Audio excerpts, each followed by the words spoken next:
आज ओडिशार उपमुख्यमंत्री कनक प्रसाद सिंहदेव जीएसटी मंतव्य निश्चित भाव में हास्यास्पद एवं केन्दुपत्र दुआड़ी मानकर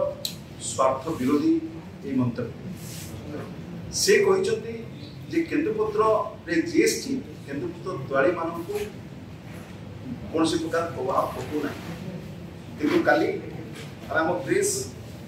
कॉन्फ्रेंस में देखी बीजेपी जो मैनिफेस्टो यही मैनिफेस्टो 2019 मसीह जिते कही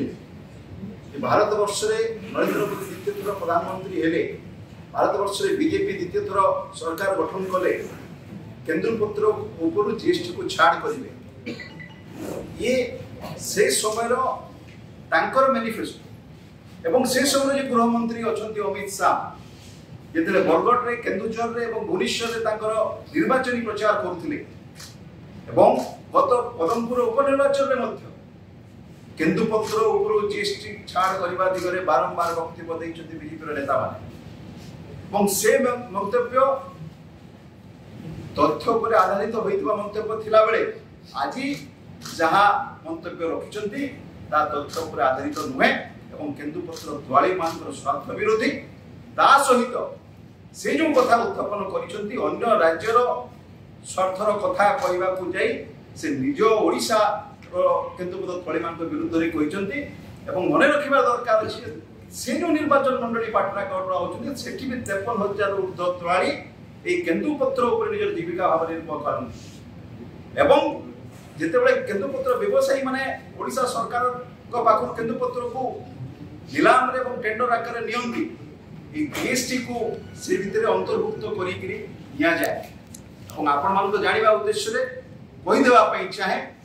2016-17 मसीह जीएसटी केन्द्रपत्र जीएसटी लगी नाला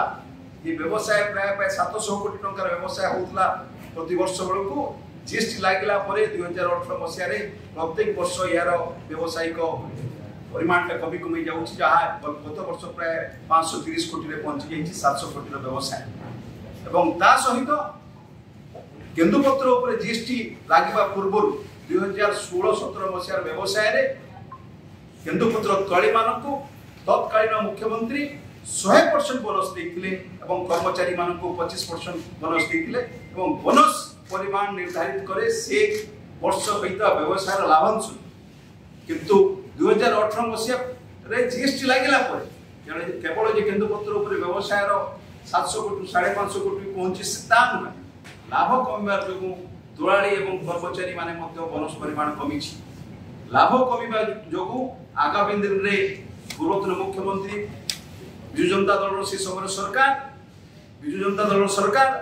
घोषणा कर सामाजिक सुरक्षा योजना जहाँ आम कही विवाह सहायता आपणकर बोनस ता सहित मृत्युकालीन सहायता या जदि जीएसटी जदि लगी रहा केन्दुपत्र उपरे आगामी दिन में से योजना बंची रही कि नहीं लोक लाभ पाइबे कि नहीं सामाजिक सुरक्षा योजना द्वारा लोक आउ लाभ पाई पारे कि नहीं प्रश्न उठुची ये आउ गोटे कथा भी कहवाई चाहे जे 18% जीएसटी जो